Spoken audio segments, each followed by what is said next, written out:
May mga nagsasabi, sa una daw talaga masakit. Dudugo, kakatas. Tapos eto pa, naglalangib habang tumatagal.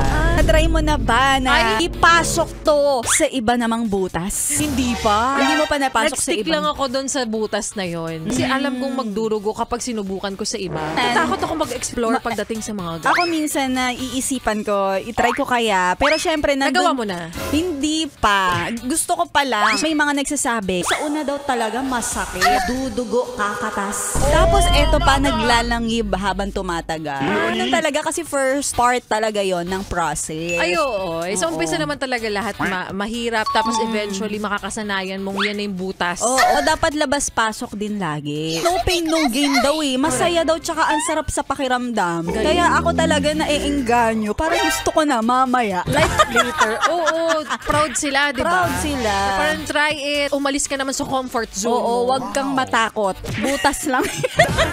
Sa mga yes friend natin, anong butas ba ang pinag-uusapan namin? Ikaw ba na-try mo na ba na ipasok sa ibang butas ang iyong hikaw? Di ba makikita mo yung iba nasa dila, Ay. nasa ilong, Oo. nasa eyelid. Napayes ka ba? Sa napanood mo, yes friend? Alam mo na ang gagawin mo, ha? Hit like and subscribe. And click the notification bell para ma-update ka namin. Kung gusto mo, mag-comment ka pa. Hindi ka namin iisnabin. Go, yes, friend!